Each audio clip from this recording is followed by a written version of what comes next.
Hello and welcome to my review of Fulgrim, the Daemon Primarch of Slaanesh, or Emperor's Children, for Warhammer 40,000 from Games Workshop. Now this model will cost you £102.50 and consists of 52 plastic components and one 130mm round base. And it's bigger than all of the other three Daemon Primarch bases, Magnus, Mortarion and Angron. Their bases are 100mm. He does overhang the base, maybe the tail a little bit, and definitely the wings. Maybe he would look better on a 120mm or 110mm if they do those bases. All of those other Daemon Primarchs mentioned are the same price. They're all £102.50. Mortarion consists of 78 pieces. Angron consists of 77.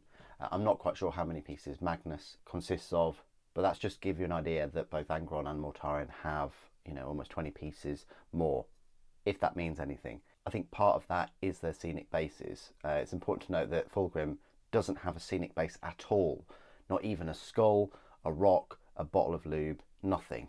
Whereas Mortarion and Angron do have nice scenic bases. Even Magnus is stood on a Contemptor. Format of this review is as normal. I'll have a look at Fulgrim up close. We'll go through all the detail, how easy he was to build, things like that. There are a few spare parts, just in the form of his faces or heads.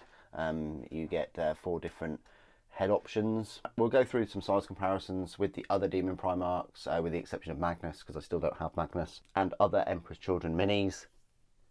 Then at the end, I'll go through all of his rules. So first of all, 10 out of 10. This mini has been a joy to build. He looks the part, and his rules are great. He is a home run.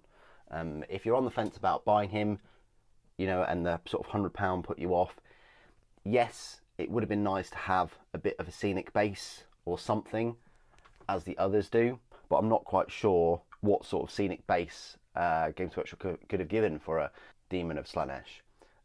With Khorne, it's obvious it's going to be skulls and maybe some blood. With Mortarion, it's obvious it's going to be Nurglings and flies. Tzeentch, they had to have something to do with Space Wolves on there. But with Fulgrim, they could have had something to do with Iron Hands maybe, or Ultramarines. But for whatever reason, they've decided to just have him as his model to stand on his own. So let's have a look at Fulgrim. I've talked a lot about him. So here he is.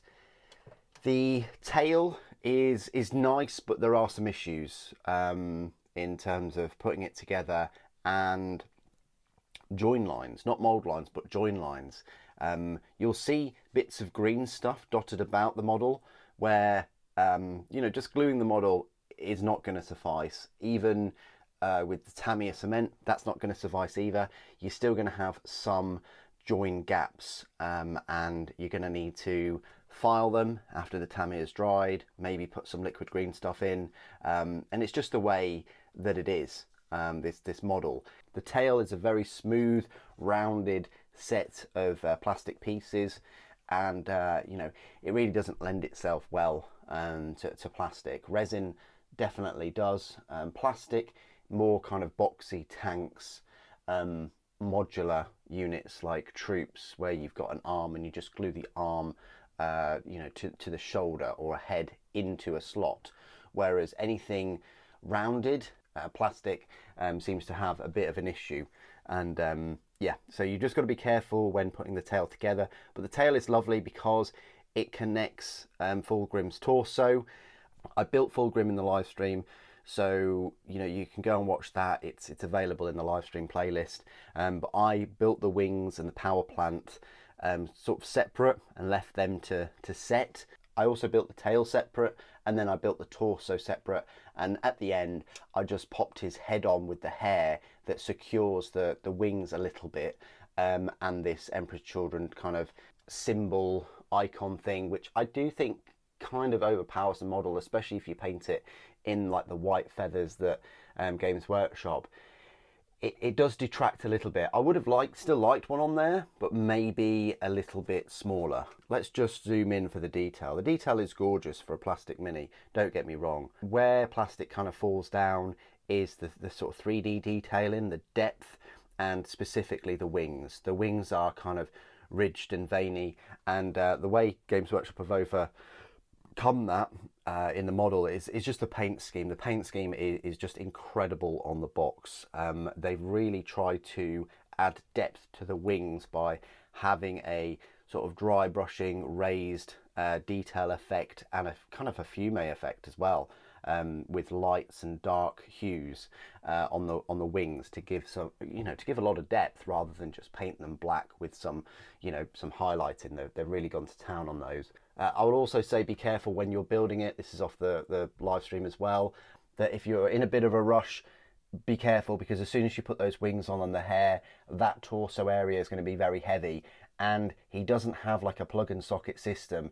It is literally like, it's just 2 contact points between his tail and his torso, and it's not like a plug and socket or anything substantial. It's just kind of 2 almost flat areas. So you really got to be on your game, when you're adding the torso to the tail, and then having some kind of system to hold that in place while it sets. But I would definitely recommend building the whole torso and the wings and the arms, and have all of that set before you even attempt to put the torso to the tail. And then what I did is, after that was done, I then glued the tail to the base. And as you can see, he doesn't really take up the whole base. He does look a little bit lonely on it. I'm wondering maybe 100mm base would have been better, or just a little bit bigger size base, especially as there's no, he's just dying for rocks or something here, like a slain body or 2. You can add some things there, I'm sure, but it's just going to be quite a plain, barren area in front right there. I'm not sure if you're up for that, but even some rocks or just something, just to have him not just transplanted onto this base. The cloak things are all right. I mean, they add a little bit to him. This is his rear. I like the scales of the snake. Yeah, and the power plant, you can see a little bit of detail in there. The weapons are very, very cool and big. You've got this long sword here. You've got this hand. He's got, he hasn't got the kind of gloved arm thing that the Fulgrim Transfigured has, from what I can see. He's got like gauntleted hands. He's got this this whip or lash, I'd probably call it, and then another sword. So he's got his 2 swords and his lash, as well as, I guess these would do some damage, these fingers on the wings. But yeah, that is Fulgrim. A lot of detail for a plastic mini, and I think he does stand up, by himself, without a base. I think it's still fine. Let's have a look at the spare parts then. So here we go. These are the only spare parts you'll get, and it's just the different heads. I've gone for the same head as on the box, which is him sort of screaming or pulling an angry face. But this is the helmeted version. Some people might like to go for this. You've got this, which is like laughing, like a Joker type face. You've got this one, which is he's sort of sneering. And then you've got this, which is a bit like a Zoolander type face. I'm getting very much Weeping Angels from Doctor Who, if you've seen that sort of vibes. But yeah, they're the only spare parts you're going to get with Fulgrim. Still a few less than Mortarion, because Mortarion you can change the silence and the lantern poses, and I think even Angron had a couple of face poses too. Okay, size comparisons. We'll start off with the Daemon Primarchs first of all. So here's Angry Ron, or Angron. Angron is, body-wise, he's a fair bit shorter, but wings definitely taller. Like his top of his wings are higher, than Fulgrim, as you can see, especially that finger, and at the back there as well. He's just a little bit taller overall. I don't know which is more intimidating. There's certainly a lot to Angron, like there's a lot of bulk and things, and his wings are very, very thick. Whereas Fulgrim, I'd say there's more presence because he's on the bigger base and he's wider as a model, if that makes sense. It is wider as a model. Would have been cool to see Angron with his wings outstretched. Then yeah, then I think Angron would have been wider. But yeah, that's where he measures up. He is taller than Angron. However, Mortarion is still a fair bit bigger. He's a little bit shorter in terms of where his head is and his body. He is leaping up though, or flying a little bit, held by his robes. So would be interesting to see him on the ground. But he probably would be a bit smaller. But Mortarion's wings are so much more bigger, it seems, out of all three of them. So yeah, also, you know, his power armor, or his older power armor, is bigger. That shoulder pauldron, I still can never get my head over that shoulder pauldron. It's huge, but it's still a bit smaller shoulder pauldrons than Angron. You know, and Angron's axe does look quite small compared to like the swords of Fulgrim and even Silence, the scythe of Mortarion. So there you go, from biggest to smallest. Magnus is probably similar height to Fulgrim, maybe similar height to Mortarion.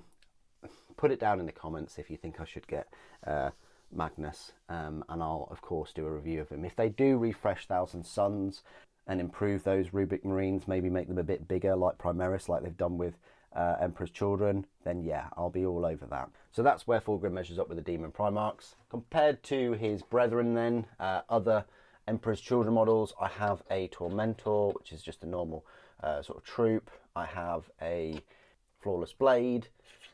I've got a Lord Exultant.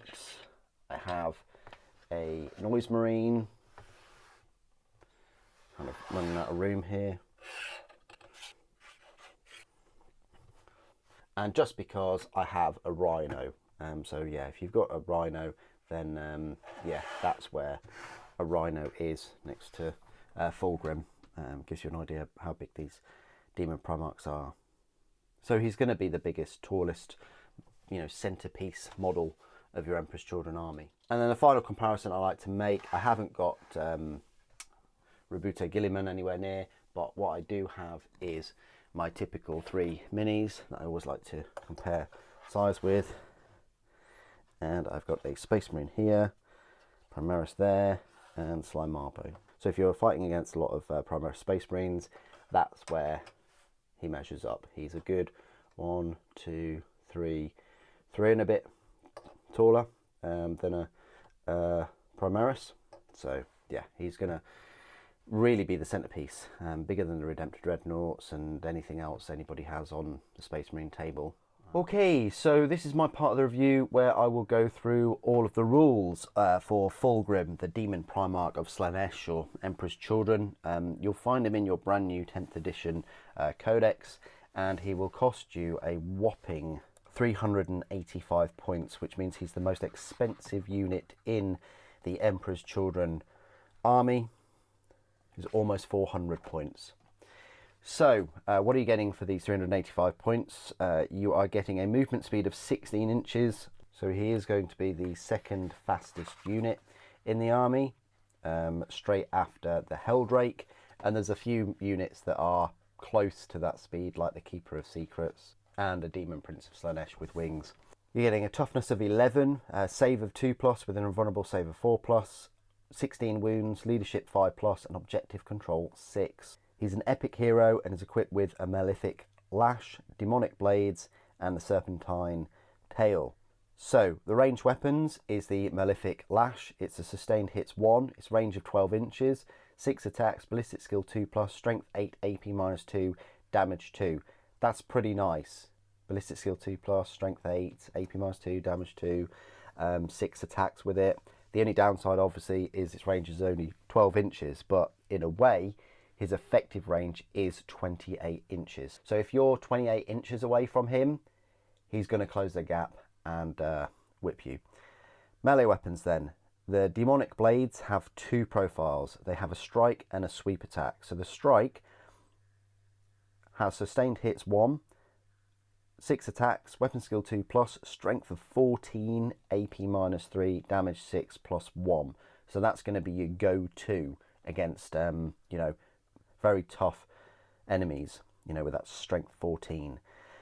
The sweep attack has sustained hits 1, and then attacks 12, weapon skill 2 plus, strength 8, AP -2, damage 2. So even his sweep attack has a strength of 8 with 12 attacks. The serpentine tail is extra attacks, and that's 6 attacks for weapon skill 2 plus, strength 6, AP -1, damage 1. That's all right, you know, you're getting those extra 6 attacks there. So in a way, in close combat, he can dish out with the sweep attack 18 attacks, not to mention the 6 attacks before he charged, like with the whip. So he's probably going to be pumping out 24 attacks. The Daemon Primarch of Slaanesh. He's got a beguiling form. Each time a model makes an attack that targets this model, subtract 1 from the hit roll. Now, is that shooting attacks as well? That would be quite cool. Demonic Speed. This model has the Fight's first ability. Enthralling Hypnosis Aura. While an enemy unit is within 6 inches of this model, each time that unit is selected to fall back, it must take a leadership test. If that test is failed, that unit must remain stationary this phase instead. And then Supreme Commander. If this model is in your army, it must be your Warlord. So, abilities then. He's got Deadly Demise, D6, and Deep Strike. Yes, he can Deep Strike. Faction Thrill Seekers, and Demonic Poisons in your shooting phase and the fight phase. After this model has finished making its attacks, select one enemy unit hit by one or more of those attacks. Until the end of the battle, that enemy unit is poisoned. At the start of each player's command phase, roll 1d6 for each poisoned enemy unit that is on the battlefield. On a 4+, that enemy unit suffers D3 mortal wounds. That's crazy. So even if he hits one of the enemy units, it's poisoned until the end of the battle. So every time there's a 50-50 chance of that unit getting D3 mortal wounds. So you're best off swooping in, poisoning the unit, going somewhere else, poisoning another unit, and eventually they'll just be whittled down with those mortal wounds. I think it's a really cool ability, but to me it's more in line with Mortarion. Daemon Primarch of Slaanesh. At the start of your opponent's command phase, select one of the abilities in the Daemon Primarch of Slaanesh section. Until the start of your opponent's next command phase, this model has that ability. Okay, so I rushed that a little bit. When I mentioned the Daemon Primarch of Slaanesh, he's got Beguiling Form, Demonic Speed, or Enthralling Hypnosis. So he can pick one of those every phase. Damaged, 1 to 6 wounds remaining. Oh, he's got one of these spillover debuffs. While this model has 1 to 6 wounds remaining, each time this model makes an attack, subtract 1 from the hit roll. Okay, so you don't want his wounds reducing down to 6 from 16. Keywords: monster, fly, character, epic hero, demon, chaos, Slaanesh, Primarch, Fulgrim, Emperor's Children. So there you go. That is my review of Fulgrim. I think he's a fantastic model to build, put together. He looks very cool, and his rules are awesome. You know, he's the second fastest unit in your Emperor's Children force. He's got a little bit of ranged attack. You know, as I say, his effective range there is 28 inches. He can poison units. He can deep strike. He's survivable with that toughness 11 and the vulnerable saves and the 16 wounds. He can dish out a decent number of very strong attacks at strength 14, but also he can dish out a lot of different attacks. And then he's got the Daemon Primarch of Slaanesh, all those different rules as well. Very cool model, fun to build, great rules. If you're on the fence, just pick him up. I can see why some people could be on the fence just looking at the model. But to build him, he's a joy, and the rules are very good too. And if you don't like that face on the front, you know, you've got 4 other options to pick from. But what do you guys think? of Fulgrim. Do you think he is the best plastic Primarch that they've released? Myself, I'm a bit biased. I'd still prefer Mortarion, but tell us what you think down below. Thank you for watching Death of the False Emperor.